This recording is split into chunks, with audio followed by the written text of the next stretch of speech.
Hello students, welcome back in my YouTube channel EduChange.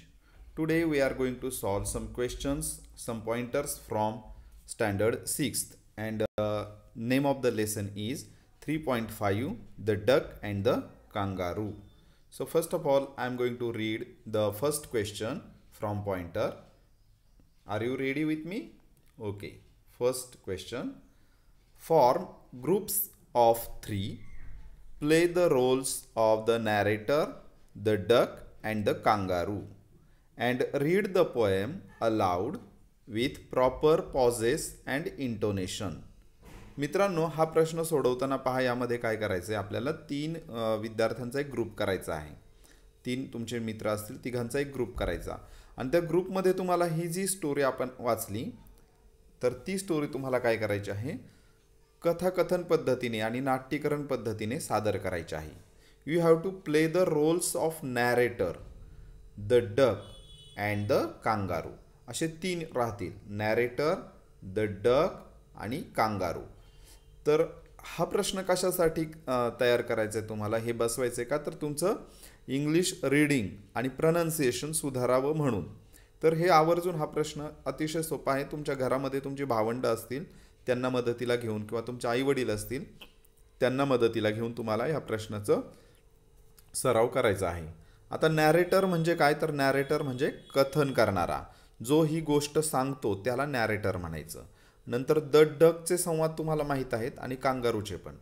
मी थोडंसं तुम्हाला त्याच्याविषयी सांगतो. पहा या ठिकाणी आता पहिला जो डायलॉग आहे सांगितला आहे, said the duck to the kangaroo, म्हणजे डक म्हणालं कांगारूला. तर मग हे नॅरेटरचं वाक्य आहे. हे नॅरेटर म्हणेल. नॅरेटर काय म्हणेल, said the duck to the kangaroo. मग डक काय म्हणालं त्याला कांगारूला, गुड. आता मग हे कांगारूला डक म्हटलं म्हणून हे डकचा डायलॉग आहे. काय, good gracious how you hop over the fields and the water too as if you never would stop. हे सर्व आलं डकच्या बाजूला. ठीक आहे. त्यानंतर पुढे, my life is bore in this nasty pond and I long to go out in the world beyond. I wish I could hop like you. हे सुद्धा डकचंच आहे. हे हा डायलॉग डक म्हणेल. आणि मग हे नॅरेटरचं वाक्य आलं, said the duck to the kangaroo, narrator. पुढे पहा इथे said the kangaroo to the duck, पुन्हा हे नॅरेटरचं आलं वाक्य. आणि मग इथे कांगारूचं वाक्य सुरू होईल. हा कांगारूचा डायलॉग आहे. This requires some little reflection. Perhaps on the whole it might bring me luck and there seems but one objection. हे सगळं कांगारूचं. अशा पद्धतीने पूर्ण तुम्हाला ही जी कविता आहे ही सादर करायची आहे. आणि मग तुम्हाला काय करता येईल त्यामध्ये नॅरेटर, त्यानंतर कांगारूचा मुखवटा करता येईल, डकचा मुखवटा करता येईल आणि हे डायलॉग तुम्हाला प्रेझेंट करता येतील. असा प्रकारचा तुम्ही व्हिडिओसुद्धा तयार करू शकता. ठीक आहे. Okay, now we are moving for further second question. Read aloud the following words. Read aloud the following words. Note the difference in the long and the short vowel sounds. इथे आपल्याला डिफरन्स नोटीस करायचा आहे की जे दोन शब्द दिलेले आहेत, पेयर्स दिलेले आहेत, त्यांच्या उच्चाराकडे लक्ष द्यायचं आहे. ओवेल साऊंड्स, स्वरांचे जे उच्चार असतात ना, तर ते आपल्याला समजून घ्यायचे आहेत. तुम्हाला कदाचित ते शब्द उच्चारताना प्रनन्सिएशन तुम्हाला सेम वाटेल कदाचित त्याचं, परंतु ते सेम करायचं नाही. हा इंग्रजी भाषा आपण शिकतो ना, तो भाषेचा एक पैलू आहे की शब्दांचे उच्चारसुद्धा अर्थ बदलतात. म्हणून मग आपल्याला हे समजून घ्यायचं आहे. ठीक आहे, आपण समजून घेऊया. पहिली पेअर पहा. या ठिकाणी दिलं आहे FIT फिट आणि FEET फीट. उच्चार लक्षात घ्या. पहिला फिट कसा म्हणतोय मी आणि दुसरा फिट कसा म्हणतोय पहा. FIT fit, FEET feet. ठीक आहे. इथे मी पहिल्या याच्यामध्ये शॉर्ट केला फिट आणि इथे मात्र फीट. इथे उच्चार डबल केला, लॉंग केला मी. इथे पहा तसंच BIT बीट, BEAT बीट. असा फरक करायला शिकायचं. त्यामुळे अर्थात पण बदल होत असतो. HIT heat, HEAT heat. Okay, उष्णता. तर अशा पद्धतीने आपण जातोय. PICK पीक आणि PEAK पीक, CHICK चिक, CHEEK, चीक. टिक टीक. तर अशा पद्धतीने हा उच्चारात फरक करायला. इकडे दोन पेअर्स राहिल्या पहा. SIT seat, SEAT seat, LICK leak, LEAK leak. तर असा शॉर्ट ऑवेल्स आणि लॉंग ऑवेल्स साऊंडचा उच्चार तुम्हाला करायचा आहे. Also you all have to find other pairs of words with long and short vowel sounds. तर तुम्ही गुगलच्या मदतीने अशा आणखी काही पेअर्स सर्च आउट करू शकता. पहा इथे पेन, पेन, उच्चार लक्षात घ्या. पेन, PEN पेन, आणि PAIN पेन. इथे उच्चारात बदल होतोय, पहा लक्षात घ्या. आणखी एक जोडी मी सांगतो तुम्हाला म्हणजे आणखी लक्षात येईल. पहा WET वेट आणि WAIT वेट. पहा आता वेट वेट. ठीक आहे. त्यानंतर आणखी एक जोडी पहा LET लेट आणि LATE लेट. ठीक आहे. तर अशा पद्धतीने हे शब्द तुम्हाला पेअर्स शोधायचे आहेत. त्यानंतर मी काही आणखी सांगतो, उदाहरणं लक्षात घ्या.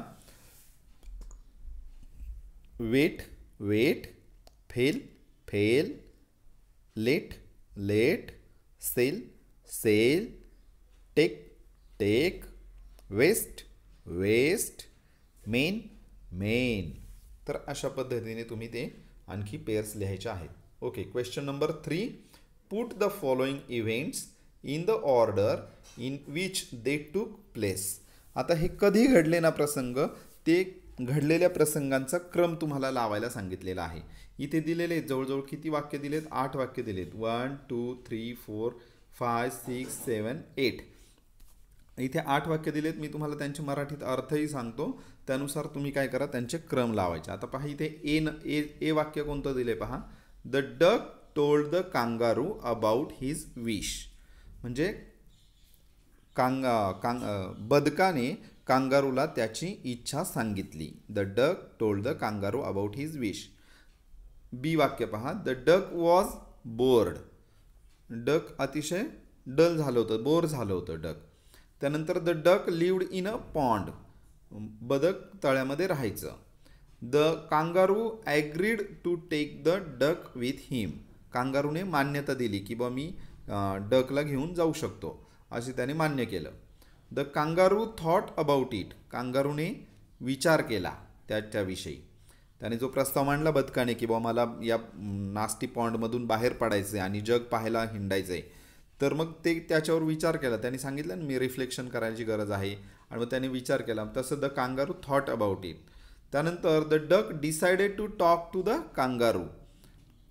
बदकाने विचार केला कांगारू बरोबर बोलण्याचा. तर हे कधी झालं हे आपल्याला समजून घ्यायचं आहे. त्यानंतर the duck and the kangaroo travelled round the world 3 times. बदक आणि कांगारूने जगाचा प्रवास केला 3 वेळा जवळजवळ. किती वेळा? 3 वेळा प्रवास केला जगाचा. आणि the duck bought 4 pairs of socks. डकने 4 जोड्या आणल्या सॉक्सच्या. तर असे क्रम कसे द्यायचे पहा यांचे. मी सांगतो त्या पद्धतीने तुम्ही दिले तरी चालेल. की C नंबरचं वाक्य आहे ना, याला 1 नंबर द्यायचं 1 नंबरला. त्यानंतर B नंबरचं वाक्य आहे त्याला 2 नंबर. ठीक आहे. आणि हे या पद्धतीने लिहून काढायचे वाक्य तुम्ही. त्यानंतर हे त्यानंतर F नंबरचं वाक्य आहे त्याला 3 नंबर येतो पहा. F नंबरचं वाक्य इकडे the duck decided to talk to the kangaroo, याला 3 नंबर. ठीक आहे. त्यानंतर A नंबरचं वाक्य त्याला 4. A the duck told the kangaroo about his wish 4. त्यानंतर E नंबरचं वाक्य आहे त्याला 5 नंबर आहे द्यायचा. कसं द्यायचं ते सांगतो मी. त्यानंतर H नंबरचं वाक्य आहे त्याला 6 नंबर द्या. H नंबरचं 6. त्यानंतर D नंबरचं वाक्य त्याला 7 नंबर द्या. ठीक आहे. आणि नाही G नंबरचं वाक्य त्याला 8 नंबर द्या. पहा आपण 8 वाक्य घेतली होती, 8 हिनला पण नंबर देऊन झालेत. आता पहा मी एक वाक्य वाचतो. The duck lived in a pond. बदक तळ्यामध्ये राहायचं. 2 नंबरला द डक वॉज बोर्ड. ते बोर झालं होतं. 3 नंबरला the duck decided to talk to the kangaroo. डकने विचार केला आता कांगारू बरोबर आपण बोलावं, ठरवलं त्याने तसं. Duck decided to talk to the kangaroo. 4 नंबरला मग काय झालं कृती पुढे, the duck told the kangaroo about his wish. मग डकने सांगितली त्याची विश जी होती, त्याची इच्छा होती ती कांगारूला सांगितली. त्यानंतर काय झालं 5 नंबरला, the kangaroo thought about it. कांगारूने त्याचा विचार केला की असं असं आपल्याला करायचं आहे. त्यानंतर 6 नंबरला काय आलं पहा, the duck bought 4 pairs of socks. तोपर्यंत डकने पटकन 4 पेअर्स घेऊन आलं ते सॉक्सच्या. नंतर 7 नंबरला the kangaroo agreed to take the duck with him. मग ते पेअर्स पाहिल्यानंतर ते आणखी तयार झालं पटकन की बाबा चला आता आपण जाऊयात. आणि मग 8 नंबरला the duck and the kangaroo travelled round the world 3 times. नंतर मग त्यांनी जगभर प्रवास केला त्या कांगारूने आणि डकने. तर हे 8 नंबरला. मग अशा पद्धतीने केलं तर हे काय होतं, म्हणजे व्यवस्थित वाटतं वाचायला आपल्याला. म्हणजे क्रमवार आपण आता हे काय केले वाक्य त्यांनी दिले. म्हणजे आपण जे ते 8 वाक्य दिलेली आहेत त्यांनी A to H. तर ती वाक्य कशी होती, वेगवेगळी विखुरलेली होती. ती आपण आता काय केली, क्रमबद्ध केली. अशा पद्धतीने मग तुम्ही या क्रमाने ती वाक्य लिहायची आहेत. ठीक आहे. त्यानंतर क्वेश्चन नंबर 4 पहा, use other words in place of the highlighted words to make meaningful sentences. आता पहा इथे तुम्हाला इथे काय हायलाईट केलेले शब्द दिलेत त्या वाक्यांमध्ये. तर ते वाक्यामध्ये ते शब्द काढायचे आणि तिथे तुम्ही नवीन वाक्य तयार करायचं आहे. पहिला आहे हाऊ यू हॉप, हे का नाही. हाऊ यू हॉप म्हणजे तिथे उद्गार आहे, तू किती छान उड्या मारतोस किंवा कशा उड्या मारतोस, अशा प्रकारे उद्गार काढलाय. मग हाऊ यू हॉप ऐवजी आपण तिथे दुसरं पण व्हर्ब टाकू शकतो. जसे की एखादा मुलगा खूप छान लिहित असेल तर मग आपण वाक्य तयार करू शकतो, how you write. How you write, किती सुंदर लिहितोस किंवा किती छान लिहितोस, हाऊ यू राईट. त्यानंतर पुढचं वाक्य पहा, as if you would never stop. आता ॲज इफ ही फ्रेज आहे. ॲज इफ म्हणजे जसे काय, जसे काय तू कधी थांबणार नाहीस. As if you would never stop म्हणजे तू जणू काय कधी थांबणारच नाहीस. मग जसं काय तिथे आपण जर हा स्टॉप शब्द काढला, जणू काय तू कधी बोलणारच नाहीस. मग असं जणू एखादा व्यक्ती गप्प बसते, हाताची घडी घालते आणि गप्प बसते, बोलतच नाही. मग त्यावेळेस आपण असं वाक्य म्हणू शकतो त्याला, as if you would never speak, जणू काय तू कधी बोलणारच नाहीस. ठीक आहे. त्यानंतर पुढचं वाक्य पहा, I long to go out in the world. तर आय लाँग टू गो म्हणजे मला इच्छा असणे, तीव्र इच्छा असणे. मला असं वाटतं की जगामध्ये जावं, जग पाहायला, आउट इन द वर्ल्ड. तर मग ते आपण त्या पद्धतीने I long to go to USA, मला अमेरिकेत जावंसं वाटतंय थोडक्यात. तर अशा पद्धतीने वाक्य बदलायचे की आउट इन द वर्ल्ड ऐवजी आपण to USA, I long to go to USA.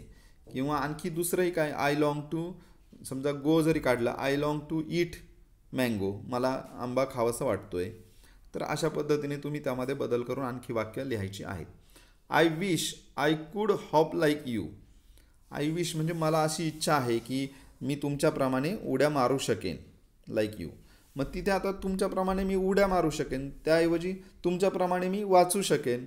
I wish I could read like her, तिच्यासारखं मी वाचू शकेल. यू ऐवजी आपण हर हे सर्वनाम घेतलं आणि हॉप ऐवजी आपण रीड हे व्हर्ब टाकलं तिथे. I wish I could read like her, तिच्यासारखं मी वाचू शकेल. त्यानंतर हू सो हॅपी. आता इथे हॅपी ऐवजी आपण सॅड हे सुद्धा आपण काय करू, ॲडजेक्टिव्ह घेऊ शकतो. Who so sad, oh who as the duck and the kangaroo, कोण दुःखी झालं. किंवा हॅपी ऐवजी आपण आणखी हू सो ट्रबल्ड किंवा हू सो आणखी स्केअर्ड, असे ॲडजेक्टिव्ह आपण त्या ठिकाणी घेऊ शकतो. ठीक आहे. अशा पद्धतीने तुम्ही ते करायचं. इथे तुम्हाला काही 2 वाक्य दिलेत. हाऊ यू बार्क म्हणजे तू कसं भुंकतोस, किती भुंकतोस, हाऊ यू बार्क. आणि मग हे जे कुत्रा आहे तो काय विचारतोय, आय विश आय कुड व्हिसल लाईक यू, मला असं वाटतं की मला तुझ्यासारखी शिट्टी वाजवता येऊ शकेल. तर तेही वाक्य आपण लक्षात घ्यायचे. अशा पद्धतीने आपण इंग्लिश बोलायला शिकायचं आहे. त्यानंतर क्वेश्चन नंबर 5 या ठिकाणी दिसतो, टुरिस्ट अँड सिटिझन्स. मित्रांनो ही एक ॲक्टिव्हिटी आहे. Prepare the following play cards. तुम्हाला या प्रकारचे प्ले कार्ड्स बनवायचे आहेत. Garden, bank, school, old place, college, laboratory, zoo, museum, hospital, factory, library, art gallery. तर मित्रांनो काय करायचं आहे, अशा प्रकारे तुम्ही कार्ड तयार करायचे छोटे आणि त्याला नाव द्यायचं आहे. समजा की कॉलेज आहे तर तुम्ही तिथे वरती लिहू शकता सी बोरा कॉलेज. त्या कॉलेजला नाव पण देऊ शकता. किंवा लॅबोरेटरी तर तुम्ही तिथे नाव देऊ शकता की doctor APJ Abdul Kalam laboratory. किंवा एखादं लायब्ररी असेल तर लायब्ररीला डॉक्टर BR आंबेडकर लायब्ररी असे त्यांना नाव देऊ शकता. थिएटर आहेत किंवा तुम्ही त्याला चित्रमंदिर असं काही एखादं नाव देऊ शकता. मग असे बोर्ड तयार करायचे आणि तुम्हाला काय करायचं, वर्गामध्ये गाव तयार करायचं आहे. आणि हे जे बोर्ड तयार केलेले हे बोर्ड काय करायचे, मुलांच्या हातात द्यायचे आणि मग त्याप्रमाणे गाव दिसेल तुमचं. मग मग गावामध्ये जणू काय तुमच्या टुरिस्ट येणार. टुरिस्ट म्हणजे पर्यटक आल्यानंतर ते आणि गावामध्ये काही निम्म्या मुलांना तुम्ही हे बोर्ड दिले पण निम्मी मुलं तुम्हाला इकडे तिकडे फिरताना दिसतील गावामध्ये. मग ते आलेले पर्यटक काय करतील, त्या सिटीझन्सला विचारतील मार्ग. मग त्यांना जायचं आहे, समजा एखाद्याला स्कूलमध्ये जायचं आहे तर तो विचार where is school, how can I get to the school. तर अशा प्रकारे प्रश्न विचारल्यानंतर त्यांनी त्याला मार्ग सांगायचा आहे. तर अशा प्रकारे हा छोटासा उपक्रम आहे, asking about directions and telling directions to reach any place. Okay, एखाद्या ठिकाणी जाण्यासाठी मार्ग सांगणे किंवा मार्ग विचारणे याचा सराव व्हावा म्हणून हा उपक्रम आहे. तर याच्यासाठी काही प्रश्न असतात तर ते आपण गुगलवर सर्च करू शकता की how to ask for direction. इथे मी काही प्रश्न तुम्हाला तोंडी सांगण्याचा प्रयत्न करतो because we do not have more time. So I am telling just you how to ask. Okay, तर ते प्रश्न कसे विचारायचे ते थोडेसे समजून घ्या. की समजा तुम्हाला डायरेक्शन्स किंवा एखादं ठिकाण विचारायचं आहे तर तुम्ही कसं विचारणार पहा. पहिला प्रश्न असा, how do I get to bus stand. How do I get to bus stand. त्यानंतर could you tell me the best way to get to the station. तुम्ही मला पटकन स्टेशनला जाण्याचा मार्ग सांगता का. किंवा व्हेअर एक्झॅक्टली ॲम आय, मी सध्या कुठे आहे. किंवा what is the quickest way to get to the hospital, किंवा हॉस्पिटलला जाण्याचा सर्वात जवळचा मार्ग कोणता. पुढे, how do I get to your office, मी तुझ्या ऑफिसपर्यंत कसा येऊ. ठीक आहे. वेअर आर यू एक्झॅक्टली, तू सध्या कुठे आहेस नेमका. तर अशा पद्धतीचे हे प्रश्न असतात. ह्या प्रश्न तुम्ही काय करा, लिहून घ्या, नोट डाऊन करा आणि त्यांचा सराव करा. म्हणजे तुम्ही जरी बाहेरगावी गेलात, तुम्हाला समजा तिथे सगळी माणसं इंग्रजी बोलणारे आहेत तर त्या ठिकाणी तुम्हाला हे इंग्रजीचे प्रश्न तुम्हाला डायरेक्शन्स विचारण्यासाठी मदत करतील. किंवा एखाद्याला मार्ग सांगायचा आहे तर तुम्ही म्हणू शकता go straight and up the stairs किंवा गो डाऊन द स्ट्रीट, या रस्त्याने सरळ खाली जा असं. किंवा excuse me, can you tell me the way to the museum. अशा पद्धतीने तुम्ही त्यांना मदत करू शकता. So it is quite easy to ask some questions for directions. You can use different questions. Different structures are available on Google. You can find out all the structures and you all have to make practice of asking questions for direction or for asking for getting any place. Okay, so it is not quite difficult. I hope you all have understood this session very well. Some language learning about language is there. Adverbs, I have made another separate video for adverbs also. You all go through that video to understand what are adverbs. Okay, so here I am going to round up our session. In this session we have learned about questions of this chapter 3.5, the duck and the kangaroo. पहिल्यांदा आपण पहिला प्रश्न पाहिला की हे वाचायचं कसं, narrator, duck आणि कांगारूचे रोल द्यायचे, त्या पद्धतीने तुम्हाला वाचायचं. सेकंड क्वेश्चन होता त्यामध्ये आपण हे पाहिलं की शॉर्ट ओवेल साऊंड आणि लॉंग ओवेल साऊंड त्यामध्ये कसा डिफरन्स करायचा. त्यानंतर तिसऱ्या प्रश्नामध्ये आपण जे डिस्टर्ब दिलेले होते, आपल्याला विखुरलेली वाक्य दिली होती ती आपण क्रमबद्ध करण्याचा प्रयत्न केला. त्यानंतर चौथा प्रश्न होता त्यामध्ये आपण छोट्या छोट्या फ्रेजेस आहेत, मिनिंगफुल सेंटेन्सेस, ते आपण वर्ब चेंज करून ते बदलण्याचा प्रयत्न केला. तिथे आपण बोलायचं कसं ते शिकलो. त्यानंतर पाचवी ॲक्टिव्हिटी आहे asking for directions or getting to the place.